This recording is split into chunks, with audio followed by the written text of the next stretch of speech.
Bengaluru F C versus Kerala Blasters south Indian derby. നമുക്കറിയാലോ, ഈ ഒരു മത്സരം കണ്ടീരവ സ്റ്റേഡിയം, ബംഗളൂരുവിൻ്റെ ഹോം സ്റ്റേഡിയത്തിൽ വെച്ചാണ് നടക്കുന്നത്.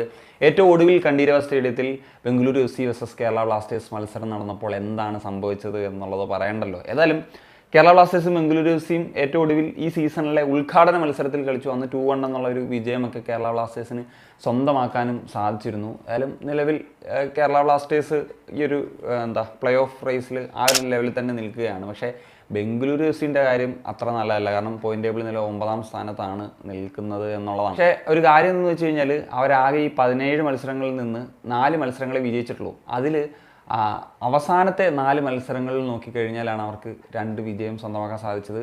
അതിലൊരു ഡ്രോ ഉണ്ട്, ഒരു തോൽവിയുമാണുള്ളത്. അതായത് അവസാനത്തെ 4 മത്സരങ്ങളിൽ നിന്ന് അവർക്ക് 7 പോയിന്റ് വരെ സ്വന്തമാക്കാൻ സാധിച്ചു എന്നുള്ളത് ഒരു പോസിറ്റീവായിട്ടുള്ള കാര്യമാണ്.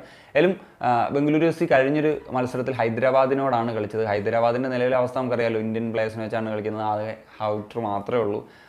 എന്നിട്ട് കൂടി ഹൈദരാബാദ് നല്ലൊരു ഫൈറ്റ് തന്നെയാണ് കൊടുത്തത്. ആ ഒരു മത്സരം നോക്കിക്കഴിഞ്ഞാൽ അറിയാം, ഒരു 50-50 മാച്ച് തന്നെയാണ്. നല്ല വിയർപ്പ് ഒഴുക്കിയിട്ട് തന്നെയാണ് അവസാനം ആ ഒരു ശിവശക്തിയുടെ ഗോളിൽ നിന്ന് ബംഗളൂരു എഫ് സിക്ക് വിജയം ഹൈദരാബാദിനെതിരെ സ്വന്തമാക്കാനായിട്ട് സാധിച്ചത്. ഏതായാലും കേരള ബ്ലാസ്റ്റേഴ്സിലേക്ക് വരുമ്പോൾ നമുക്കറിയാമല്ലോ, ബ്ലാസ്റ്റേഴ്സിൻ്റെ താരങ്ങളുടെയൊക്കെ മൊറയിലൊന്ന് ഹൈ ആയിട്ട് നിൽക്കുകയാണ്.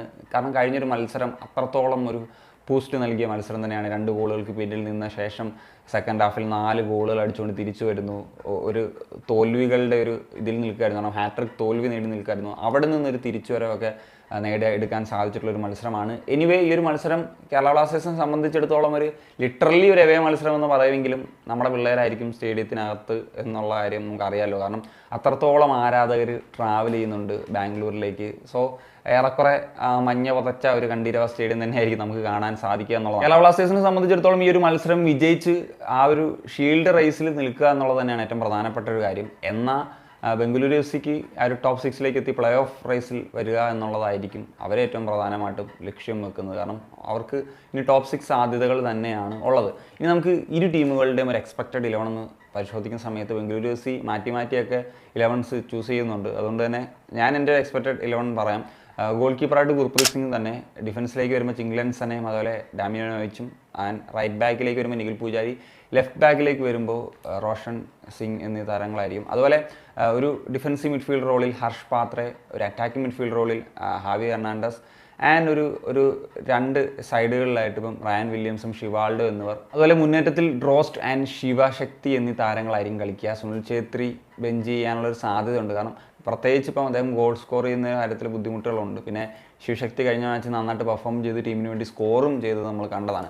ഇനി കേരള ബ്ലാസ്റ്റേഴ്സിലേക്ക് വരുന്നൊരു സമയത്ത് ഒരു 4-4-2 ഫോർമേഷനിൽ തന്നെ ഗോൾ കീപ്പറായിട്ട് കരൺജിത്ത് സിംഗ്, ആൻഡ് ഡിഫൻസിലേക്ക് വരുന്നൊരു സമയത്ത് മിലോസ് ആൻഡ് ഹോമിപാം എന്നിവർ, റൈറ്റിൽ സന്ദീപ്, ലെഫ്റ്റിൽ നവോച്ച, മിഡ്ഫീൽഡിൽ ജീക്സൺ സിംഗ് ആൻഡ് വിപിൻ മോഹനൻ, 2 വിങ്ങുകളിലായിട്ട് Aimen and Daisuke Sakai, and 2 മുന്നേറ്റ താരങ്ങൾ എന്ന നിലയിൽ ഫെഡർ ചെർണിച്ച് ആൻഡ് ദിമിത്രിയസ് ഡയമണ്ടക്കോസ് എന്നീ താരങ്ങളാകും കളിക്കുക. പിന്നെ നമ്മളൊരു 4-4-2 ആണെങ്കിലും മിക്കവാറും ഇപ്പോൾ ഒരു ജീക്സൻ്റെ ഒക്കെ വരവോടുകൂടി ആ ഒരു 3 men, അതായത് ജീക്സൺ കുറച്ചുകൂടി പുറന്നോട്ട് വന്നിട്ട് 2 സെൻറ്റർ ബാക്കുകളുടെ ഇറയിൽ നിന്നിട്ട് ഒരു 3 ഡിഫൻസ് പോലെ വന്ന് മുന്നേറ്റത്തിലും അത് ബാലൻസ് ചെയ്യുന്ന രീതി. അതായത് 4-4-2 വരും. ചിലപ്പം ഇപ്പം ഒരു ലെഫ്റ്റ് സൈഡിൽ ഐമൻ വരും, സെൻട്രൽ ഫോർവേഡിൽ ഡയമണ്ടക്കോസ് വരും, കുറച്ചും കൂടി റൈറ്റ് ആയിട്ടായിരിക്കും ഫെഡോർ വരിക.